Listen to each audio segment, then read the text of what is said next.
O Grande Conflito, capítulo 4. Um povo que difunde luz. Por entre as trevas que baixaram à terra durante o longo período da supremacia papal, a luz da verdade não poderia ficar inteiramente extinta. Em cada época, houve testemunhas de Deus, homens que acalentavam fé em Cristo como o único mediador entre Deus e o homem, que mantinham a Escritura Sagrada como a única regra de vida e santificavam o verdadeiro sábado. Quanto o mundo deve a estes homens, a posteridade jamais saberá.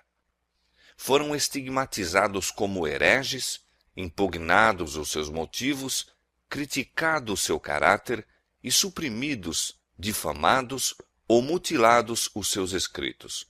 No entanto, permaneceram firmes e de século em século mantiveram a fé em sua pureza como sagrado legado às gerações vindouras.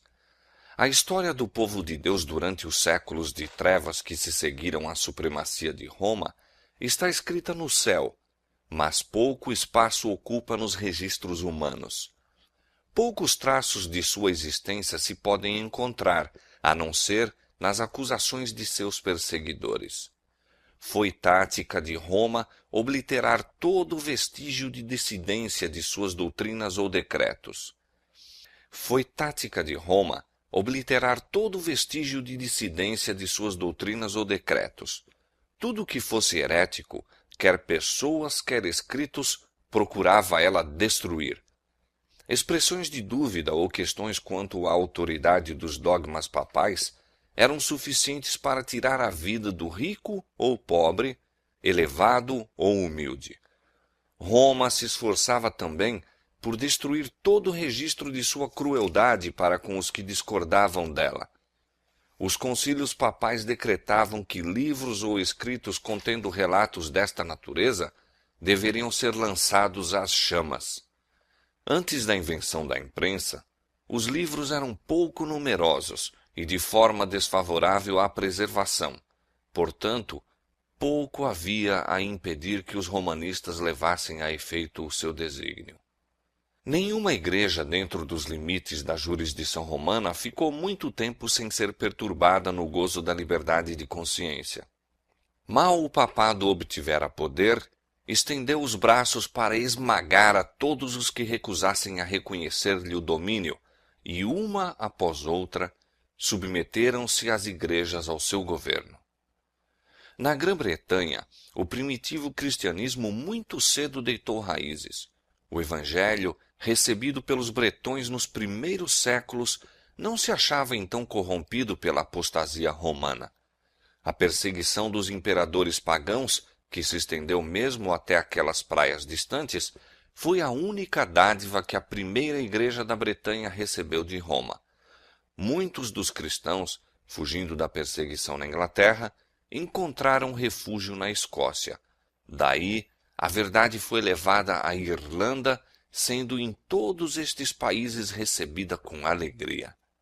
Quando os saxões invadiram a Bretanha, o paganismo conseguiu predomínio. Os conquistadores desdenharam ser instruídos por seus escravos e os cristãos foram obrigados a retirar-se para as montanhas e agrestes pauís. Não obstante, a luz por algum tempo oculta continuou a arder.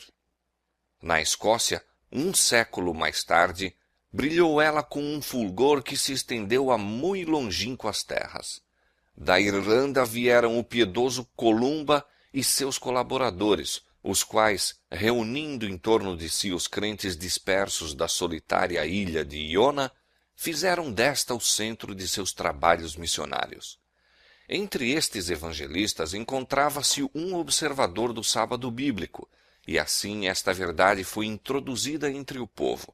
Estabeleceu-se uma escola em Iona, da qual saíram missionários não somente para a Escócia e Inglaterra, mas para a Alemanha, Suíça e mesmo para a Itália.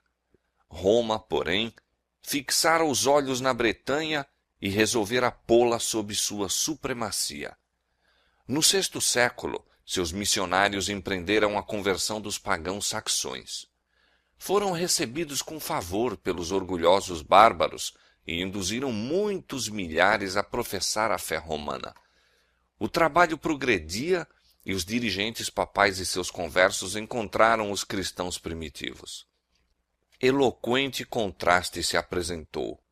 Os últimos eram simples, humildes de caráter, doutrina e maneiras segundo as Escrituras, ao passo que os primeiros manifestavam a superstição, a pompa, a arrogância do papado.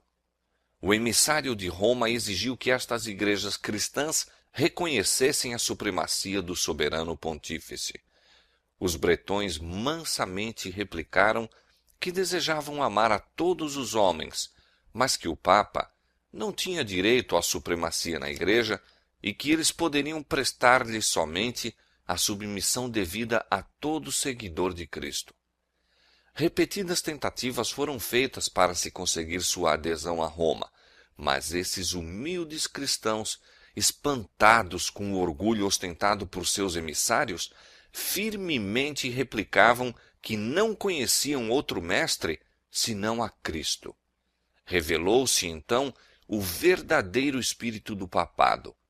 Disse o chefe romano: se não receberdes irmãos que vos trazem paz, recebereis inimigos que vos trarão guerra. Se vos não unirdes conosco para mostrar aos saxões o caminho da vida, recebereis deles o golpe de morte. Não era isto simples ameaça. Guerra, intriga e engano foram empregados contra as testemunhas de uma fé bíblica, até que as igrejas da Bretanha foram destruídas ou obrigadas a submeter-se à autoridade do Papa. Em terras que ficavam além da jurisdição de Roma, existiram por muitos séculos corporações de cristãos que permaneceram quase inteiramente livres da corrupção papal.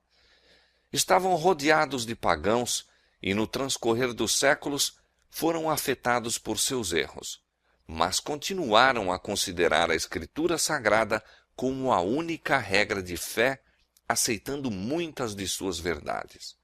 Estes cristãos acreditavam na perpetuidade da lei de Deus e observavam o sábado do quarto mandamento. Igrejas que se mantinham nesta fé e prática existiram na África Central e entre os armênios, na Ásia. Mas dentre os que resistiram ao cerco cada vez mais apertado do poder papal, os valdenses ocuparam posição preeminente. A falsidade e corrupção papal encontraram a mais decidida resistência na própria terra em que o Papa fixara a sede. Durante séculos, as igrejas do Piemonte mantiveram-se independentes, mas afinal chegou o tempo em que Roma insistiu em submetê-las. Depois de lutas inúteis contra a tirania, os dirigentes destas igrejas reconheceram relutantemente a supremacia do poder a que o mundo todo parecia render homenagem. Alguns houve, entretanto, que se recusaram a ceder à autoridade do Papa ou do prelado. Estavam decididos a manter sua fidelidade a Deus e preservar a pureza e simplicidade de fé. Houve separação. Os que se apegaram à antiga fé retiraram-se.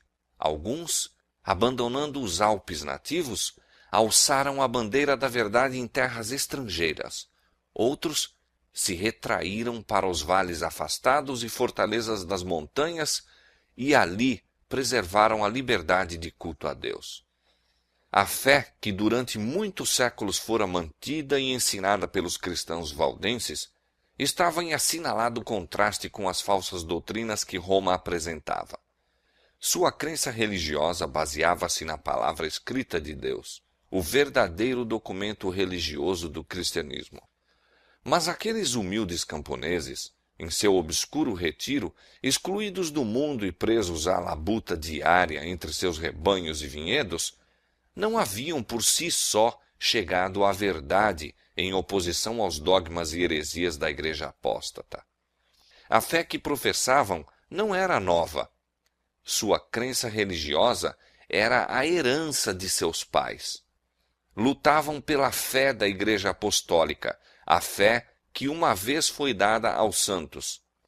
A Igreja no deserto e não a orgulhosa hierarquia entronizada na grande capital do mundo, era a verdadeira Igreja de Cristo, a depositária dos tesouros da verdade que Deus confiara a seu povo para ser dada ao mundo. Entre as principais causas que levaram a Igreja verdadeira a separar-se da de Roma, estava o ódio desta ao sábado bíblico. Conforme fora predito pela profecia, o poder papal lançou a verdade por terra. A lei de Deus foi conculcada no pó, enquanto se exaltavam as tradições e costumes dos homens. As igrejas que estavam sob o governo do papado foram logo compelidas a honrar o domingo como dia santo. No meio do erro e superstição que prevaleciam, muitos, mesmo dentre o verdadeiro povo de Deus, ficaram tão desorientados que, ao mesmo tempo em que observavam o sábado, abstinham-se do trabalho também no domingo. Isto, porém, não satisfazia aos chefes papais. Exigiam não somente que fosse santificado o domingo, mas que o sábado fosse profanado.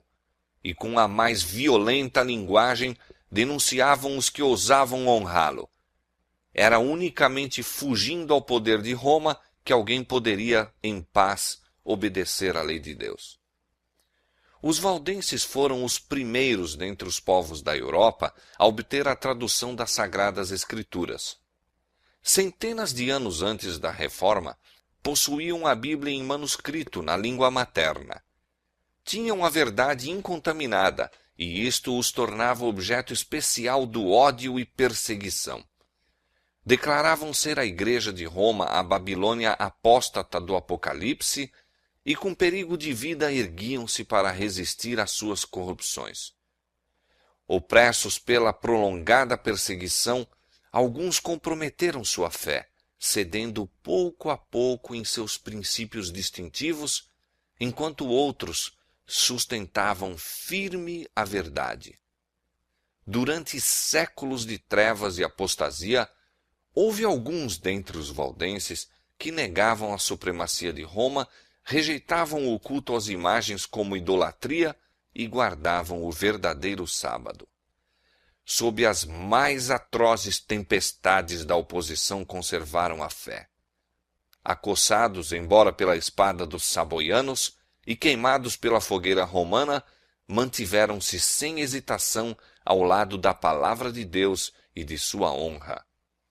Por trás dos elevados baluartes das montanhas, em todos os tempos refúgio dos perseguidos e oprimidos, os valdenses encontraram esconderijo. Ali conservou-se a luz da verdade a arder por entre as trevas da Idade Média. Ali, durante 1000 anos, testemunhas da verdade mantiveram a antiga fé. Deus providenciara para seu povo um santuário de majestosa grandeza, de acordo com as extraordinárias verdades confiadas à sua guarda. Para os fiéis exilados, eram as montanhas um emblema da imutável justiça de Jeová. Apontavam eles a seus filhos as alturas sobranceiras, em sua imutável majestade, e falavam-lhes daquele em quem não há mudança nem sombra de variação, cuja palavra é tão perdurável como os montes eternos. Deus estabelecera firmemente as montanhas e as cingira de fortaleza. Braço algum, a não ser o do poder infinito, poderia movê-las do lugar. De igual maneira, estabelecera ele a sua lei, fundamento de seu governo no céu e na terra. O braço do homem poderia atingir a seus semelhantes e destruir-lhes a vida, mas esse braço seria tão impotente para desarraigar as montanhas de seu fundamento e precipitá-las no mar, como para mudar um preceito da lei de Jeová ou anular qualquer de suas promessas aos que lhe fazem a vontade. Na fidelidade para com a sua lei, os servos de Deus deveriam ser tão firmes como os outeiros imutáveis. As montanhas que cingiam os fundos vales eram testemunhas constantes do poder criador de Deus e afirmação sempre infalível de seu cuidado protetor. Esses peregrinos aprenderam a amar os símbolos preciosos da presença de Jeová. Não condescendiam com murmurações por causa das agruras da sorte. Nunca se sentiam abandonados na solidão das montanhas. Agradeciam a Deus por haver-lhes provido refúgio da ira e crueldade dos homens. Regozijavam-se diante dele na liberdade de prestar culto. Muitas vezes, quando perseguidos pelos inimigos, a fortaleza das montanhas se provara ser defesa segura. De muitos rochedos elevados entoavam eles louvores a Deus, e os exércitos de Roma não podiam fazer silenciar seus cânticos de ações de graças. Pura, singela e fervorosa era a piedade desses seguidores de Cristo. Os princípios da verdade avaliavam-nos eles acima das casas e terras, amigos, parentes e mesmo da própria vida. Semelhantes princípios ardorosamente procuravam eles gravar no coração dos jovens. Desde a mais tenra infância, os jovens eram instruídos nas Escrituras e ensinava-se-lhes a considerar santos os requisitos da lei de Deus. Sendo raros os exemplares das Escrituras Sagradas, eram suas preciosas palavras confiadas à memória. Muitos eram capazes de repetir longas porções tanto do Velho como do Novo Testamento.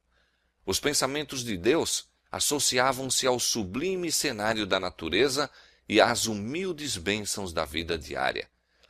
Criancinhas aprendiam a olhar com gratidão a Deus como o doador de toda mercê e conforto. Os pais, ternos e afetuosos como eram, tão sabiamente amavam os filhos que não permitiam que se habituassem à condescendência própria. Esboçava-se diante deles uma vida de provações e agruras, talvez a morte de mártir. Eram ensinados desde a infância a suportar rudezas e a sujeitar-se ao domínio, e, contudo, a pensar e agir por si mesmos. Muito cedo eram ensinados a arrostar responsabilidades, a serem precavidos no falar e a compreenderem a sabedoria do silêncio. Uma palavra indiscreta que deixassem cair no ouvido dos inimigos poderia pôr em perigo não somente a vida do que falava, mas a de centenas de seus irmãos, pois, semelhantes a lobos à caça da presa, os inimigos da verdade perseguiam os que ousavam reclamar liberdade para a fé religiosa. Os valdenses haviam sacrificado a prosperidade temporal por amor à verdade e com paciência perseverante labutavam para ganhar o pão. Cada recanto de terra cultivável entre as montanhas era cuidadosamente aproveitado. Fazia-se com que os vales e as encostas menos férteis das colinas também produzissem. A economia e a severa renúncia de si próprio formavam parte da educação que os filhos recebiam como seu único legado. Ensinava-se-lhes que Deus determinara fosse a vida uma disciplina e que suas necessidades poderiam ser supridas apenas mediante o trabalho pessoal, previdência, cuidado e fé. O processo era laborioso e fatigante, mas salutar, precisamente o de que o homem necessita em seu estado decaído, escola que Deus proveu para o seu ensino e desenvolvimento. Enquanto os jovens se habituavam ao trabalho e às perezas, a cultura do intelecto não era negligenciada. Ensinava-se-lhes que todas as suas capacidades pertenciam a Deus e que deveriam todas ser aperfeiçoadas e desenvolvidas para o seu serviço. As igrejas valdenses, em sua pureza e simplicidade, assemelhavam-se à igreja dos tempos apostólicos. Rejeitando a supremacia do Papa e prelados, mantinham a Escritura Sagrada como a única autoridade suprema infalível. Seus pastores, diferentes dos altivos sacerdotes de Roma, seguiam o exemplo de seu mestre, que veio não para ser servido, mas para servir. alimentavam o rebanho de Deus, guiando-os às verdes pastagens e fontes vivas de sua santa palavra.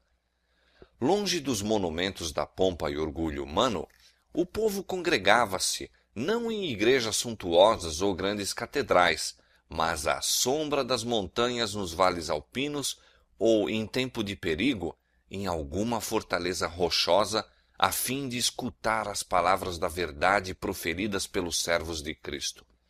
Os pastores não somente pregavam o Evangelho, mas visitavam os doentes, doutrinavam as crianças, admoestavam aos que erravam e trabalhavam para resolver as questões e promover harmonia e amor fraternal. Em tempos de paz eram sustentados por ofertas voluntárias do povo, mas, como São Paulo, o fabricante de tendas, cada qual aprendia um ofício ou profissão, mediante a qual, sendo necessário, proveria o sustento próprio. De seus pastores recebiam os jovens instrução. Conquanto se desse atenção aos ramos dos conhecimentos gerais, fazia-se da Escritura Sagrada o estudo principal. Os evangelhos de São Mateus e São João eram confiados à memória, juntamente com muitas das epístolas. Também se ocupavam em copiar as Escrituras. Alguns manuscritos continham a Bíblia toda, outros apenas breves excertos, a que algumas simples explicações do texto eram acrescentadas por aqueles que eram capazes de comentar as Escrituras. Assim se apresentavam os tesouros da verdade durante tanto tempo ocultos pelos que procuravam exaltar-se acima de Deus. Mediante pacientes e incansáveis labores, por vezes nas profundas e escuras cavernas da terra, à luz de archotes eram copiadas as Escrituras Sagradas, versículo por versículo, capítulo por capítulo. Assim, a obra prosseguia, resplandecendo qual ouro puro a vontade revelada de Deus. E quanto mais brilhante, clara e poderosa era por causa das provações que passavam por seu amor, apenas o poderiam compreender os que se achavam empenhados em obra semelhante. Anjos celestiais circundavam os fiéis obreiros. Satanás incitara sacerdotes e prelados a enterrarem a palavra da verdade sob a escória do erro, heresia e superstição, mas de modo maravilhosíssimo foi ela conservada incontaminada através de todos os séculos de trevas. Não trazia o cunho do homem, mas a impressão divina. Os homens se têm demonstrado incansáveis em seus esforços para obscurecer o claro e simples sentido das Escrituras e fazê-las contradizerem seu próprio testemunho. Porém, semelhante à arca sobre as profundas águas encapeladas, a palavra de Deus leva de vencida as borrascas que a ameaçam de destruição. Assim como tem a mina ricos veios de ouro e prata ocultos por sob a superfície, de maneira que todos os que desejam descobrir os preciosos depósitos devem cavar, assim, as Sagradas Escrituras têm tesouros de verdade que são revelados unicamente ao ardoroso, humilde e devoto pesquisador. Deus destinara a Bíblia a ser um compêndio para toda a humanidade na infância, juventude e idade madura, devendo ser estudada através de todos os tempos. Deu sua palavra aos homens como revelação de si mesmo. Cada nova verdade que se divisa é uma nova revelação do caráter de seu autor. O estudo das Escrituras é o meio divinamente ordenado para levar o homem à mais íntima comunhão com seu Criador e dar-lhe mais claro conhecimento de sua vontade. É o meio de comunicação entre Deus e o homem. Conquanto os valdenses considerassem o temor do Senhor como princípio da sabedoria, não eram cegos no tocante à importância do contato com o mundo, do conhecimento dos homens e da vida ativa para expandir o espírito e avivar as percepções. De suas escolas nas montanhas, alguns dos jovens foram enviados a instituições de ensino nas cidades da França ou Itália, onde havia campo mais vasto para o estudo, pensamento e observação do que nos Alpes nativos.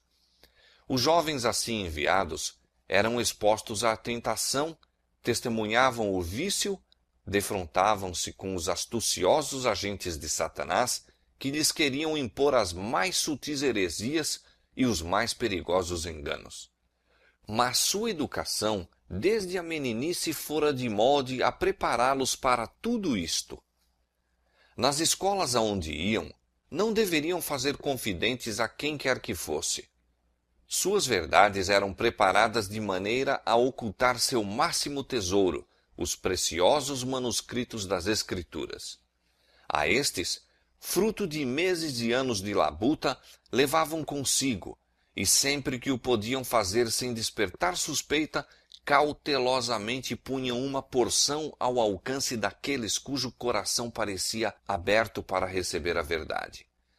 Desde os joelhos da mãe, a juventude valdense havia sido educada com este propósito em vista. Compreendiam o trabalho e fielmente o executavam. Ganhavam-se conversos à verdadeira fé nessas instituições de ensino, e frequentemente se encontravam seus princípios a penetrar a escola toda. Contudo, os chefes papais não podiam, pelo mais minucioso inquérito, descobrir a fonte da chamada heresia corruptora. O Espírito de Cristo é espírito missionário.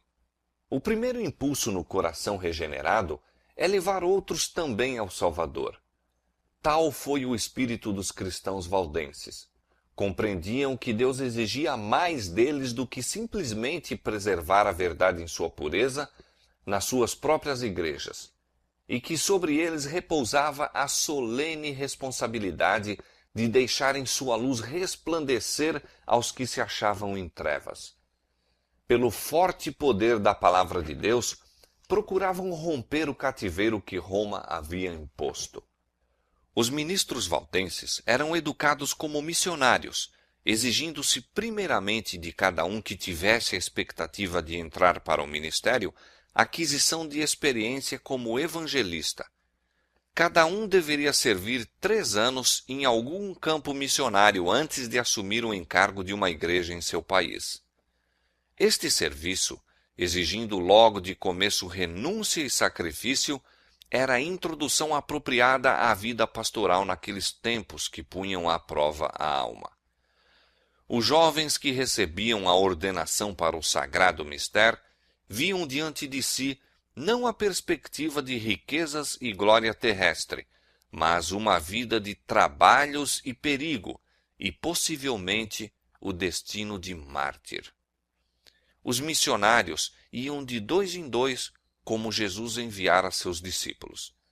Cada jovem tinha usualmente por companhia um homem de idade e experiência, achando-se aquele sob a orientação do companheiro, que ficava responsável por seu ensino e a cuja instrução se esperava que seguisse. Estes coobreiros não estavam sempre juntos, mas muitas vezes se reuniam para orar e aconselhar-se, fortalecendo-se assim mutuamente na fé. Tornar conhecido o objetivo de sua missão seria assegurar a derrota. Ocultavam, portanto, cautelosamente seu verdadeiro caráter. Cada ministro possuía conhecimento de algum ofício ou profissão, e os missionários prosseguiam na obra sob a aparência de vocação secular. Usualmente escolhiam a de mercador ou vendedor ambulante. Levavam sedas, joias e outros artigos que naquele tempo não se compravam facilmente, a não ser em mercados distantes, e eram bem recebidos como negociantes, onde teriam sido repelidos como missionários. Em todo o tempo seu coração se levantava a Deus, rogando sabedoria, a fim de apresentar um tesouro mais precioso do que o ouro ou joias. Levavam secretamente consigo exemplares da Escritura Sagrada, no todo ou em parte. Quando quer que se apresentasse oportunidade, chamavam a atenção dos fregueses para os manuscritos. Muitas vezes assim se despertava o interesse de ler a palavra de Deus, e alguma porção era de bom grado deixada com os que a desejavam receber. A obra destes missionários começava nas planícies e vales ao pé de suas próprias montanhas, mas estendia-se muito além destes limites. Descalços e com vestes singelas e poentas da jornada como eram as de seu mestre, passavam por grandes cidades e penetravam em longínquas terras. Por toda a parte espalhavam a preciosa verdade. Surgiam igrejas em seu caminho e o sangue dos mártires testemunhava da verdade. O dia de Deus revelará a rica messe de almas enceleiradas pelos labores destes homens fiéis. Velada e silenciosa, a palavra de Deus rompia caminho através da cristandade e tinha alegre acolhida nos lares e corações. Para os valdenses, não eram as Escrituras simplesmente o registro do trato de Deus para com os homens no passado e a revelação das responsabilidades e deveres do presente, mas o desvendar dos perigos e glórias do futuro. Acreditavam que o fim de todas as coisas não estava muito distante, e estudando a Bíblia com oração e lágrimas, mais profundamente se impressionavam com suas preciosas declarações e com o dever de tornar conhecidas a outros as suas verdades salvadoras. Viam o plano da salvação claramente revelado nas páginas sagradas e encontravam conforto, esperança e paz crendo em Jesus.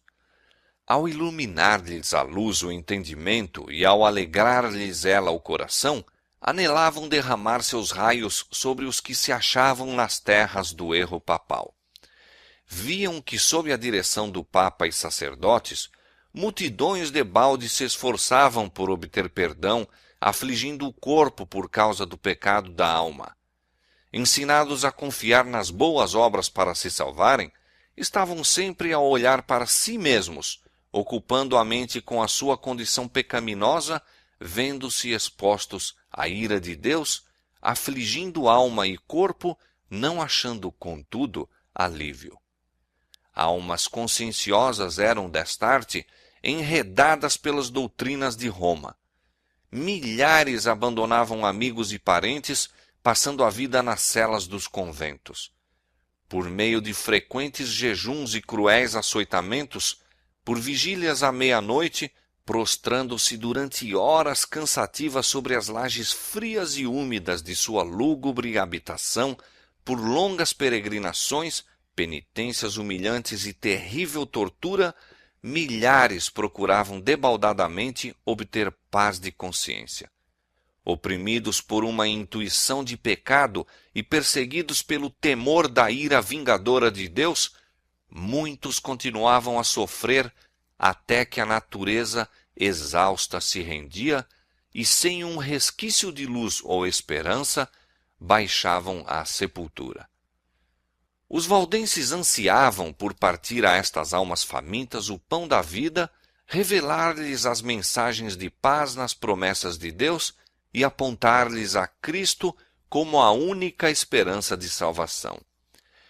Tinham por falsa a doutrina de que as boas obras podem expiar a transgressão da lei de Deus.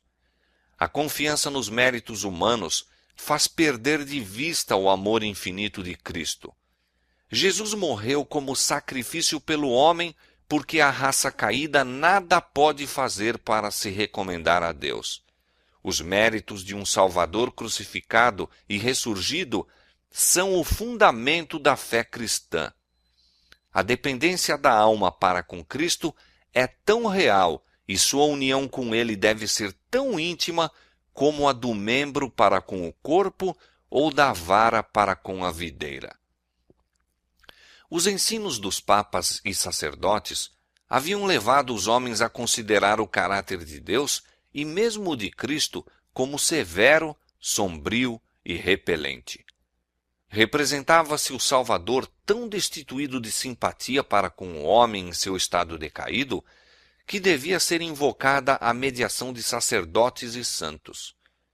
Aqueles cuja mente fora iluminada pela palavra de Deus Anelavam guiar estas almas a Jesus como seu compassivo e amante Salvador, que permanece de braços estendidos a convidar todos a irem a Ele com seu fardo de pecados, seus cuidados e fadigas. Almejavam remover os obstáculos que Satanás havia acumulado para que os homens não pudessem ver as promessas e ir diretamente a Deus, confessando os pecados e obtendo perdão e paz. Ardorosamente desvendava o missionário valdense as preciosas verdades do Evangelho ao espírito inquiridor. Citava com precaução as porções cuidadosamente copiadas da Sagrada Escritura. Era sua máxima alegria infundir esperança à alma conscienciosa, ferida pelo pecado, e que tão somente podia ver um Deus de vingança, esperando para executar justiça. Com lábios trêmulos e olhos lacrimosos, muitas vezes, com joelhos curvados, expunha a seus irmãos as preciosas promessas que revelam a única esperança do pecador. Assim, a luz da verdade penetrava muitas almas obscurecidas, fazendo recuar a nuvem lúgubre até que o sol da justiça resplandecesse no coração, trazendo saúde em seus raios. Dava-se a miúde o caso de alguma porção das Escrituras ser lida várias vezes, desejando o ouvinte que fosse repetida como se quisesse assegurar-se de que tinha ouvido bem. Em especial, se desejava de maneira ávida a repetição destas palavras: o sangue de Jesus Cristo, seu Filho, nos purifica de todo o pecado. 1 São João, capítulo 1, verso 7. Como Moisés levantou a serpente no deserto, assim importa que o Filho do Homem seja levantado, para que todo aquele que nele crê não pereça, mas tenha a vida eterna. São João, capítulo 3, versos 14 e 15. Muitos não se iludiam em relação às pretensões de Roma. Viam quão vã é a mediação de homens ou anjos em favor do pecador. Raiando-lhes na mente a verdadeira luz, exclamavam com regozijo: Cristo é meu sacerdote, seu sangue é meu sacrifício, seu altar é meu confessionário. Confiavam-se inteiramente aos méritos de Jesus, repetindo as palavras: sem fé é impossível agradar-lhe. Hebreus capítulo 11, verso 6. Nenhum outro nome há, dado entre os homens, pelo qual devamos ser salvos. Atos capítulo 4, verso 12. A certeza do amor de um Salvador parecia, a algumas destas pobres almas agitadas pela tempestade, coisa por demais vasta para ser abrangida. Tão grande era o alívio que sentiam, tal a inundação de luz que lhes sobrevinha, que pareciam transportadas ao céu. Punham confiantemente suas mãos na de Cristo, firmavam os pés sobre a rocha dos séculos, bania-se todo o temor da morte. Podiam agora ambicionar a prisão e a fogueira, se desse modo honrassem o nome de seu Redentor. Em lugares ocultos era a palavra de Deus apresentada e lida algumas vezes a uma única alma, outras a um pequeno grupo que anelava a luz e a verdade. A miúde, a noite toda era passada desta maneira. Tão grande era o assombro e admiração dos ouvintes, que o mensageiro da misericórdia frequentemente se via obrigado a cessar a leitura até que o entendimento pudesse aprender as boas novas da salvação. Era comum proferirem-se palavras como estas: aceitará Deus em verdade a minha oferta? Olhar-me-á benignamente? Perdoar-me-á Ele? Lia-se a resposta: vinde a mim todos os que estáis cansados e oprimidos, e eu vos aliviarei. Mateus capítulo 11, verso 28. A fé se apegava à promessa, ouvia-se a alegre resposta. Nada mais de longas peregrinações, nada de penosas jornadas aos relicários sagrados. Posso ir a Jesus tal como estou, pecador e ímpio, e ele não desprezará a oração de arrependimento. Perdoados te são os teus pecados. Os meus pecados, efetivamente os meus, podem ser perdoados. Enchia o coração uma onda de sagrada alegria, e o nome de Jesus era engrandecido em louvores e ações de graças. Estas almas felizes voltavam para casa a fim de difundir a luz, repetir a outros tão bem quanto podiam a nova experiência de que acharam o caminho verdadeiro e vivo. Havia um estranho e solene poder nas palavras das Escrituras que falava diretamente ao coração dos que se achavam anelantes pela verdade. Era a voz de Deus e levava a convicção aos que ouviam. O mensageiro da verdade continuava o seu caminho, mas seu aspecto de humildade, sua sinceridade, ardor e profundo fervor eram assuntos de observação frequente. Em muitos casos, os ouvintes não lhe perguntavam de onde viera ou para onde ia. Ficavam tão dominados, a princípio pela surpresa e depois pela gratidão e alegria, que não pensavam em interrogá-lo. Quando insistiam com ele para os acompanhar às suas casas, respondia-lhes que devia visitar as ovelhas perdidas do rebanho. Não seria ele um anjo do céu? Indagavam. Em muitos casos, não mais se via o mensageiro da verdade. Seguira para outros países, ou a vida se lhe consumia em algum calabouço desconhecido, ou talvez seus ossos estivessem alvejando no local em que testificara da verdade. Mas as palavras que deixara após si não poderiam ser destruídas. Estavam a fazer sua obra no coração dos homens. Os benditos resultados só no dia do juízo se revelarão plenamente. Os missionários valdenses estavam invadindo o reino de Satanás e os poderes das trevas despertavam para maior vigilância. Todo esforço para avanço da verdade era observado pelo príncipe do mal e ele excitava os temores de seus agentes. Os chefes papais viram grande perigo para sua causa no trabalho destes humildes itinerantes. Se fosse permitido à luz da verdade resplandecer sem impedimento, varreria as pesadas nuvens do erro que envolviam o povo. Haveria de dirigir o espírito dos homens a Deus unicamente, talvez destruindo, afinal, a supremacia de Roma. A própria existência deste povo, mantendo a fé da antiga igreja, era testemunho constante da apostasia de Roma e, portanto, excitava o ódio e perseguição mais atrozes. Sua recusa de renunciar às Escrituras era também ofensa que Roma não podia tolerar. Decidiu-se ela a exterminá-los da terra. Começaram então as mais terríveis cruzadas contra o povo de Deus em seus lares montesinos. Puseram-se inquisidores em suas pegadas, e a cena do inocente Abel tombando ante o assassino Caim repetia-se frequentemente. Reiteradas vezes foram devastadas as suas férteis terras, destruídas as habitações e capelas, de maneira que onde houvera campos florescentes e lares de um povo simples e laborioso, restava apenas um deserto. Assim como o animal de rapina se torna mais feroz provando sangue, a ira dos sectários do Papa acendia-se com maior intensidade com o sofrimento de suas vítimas. Muitas destas testemunhas da fé pura foram perseguidas através das montanhas e caçadas nos vales em que se achavam escondidas, encerradas por enormes florestas e píncaros rochosos. Nenhuma acusação se poderia fazer contra o caráter moral da classe proscrita.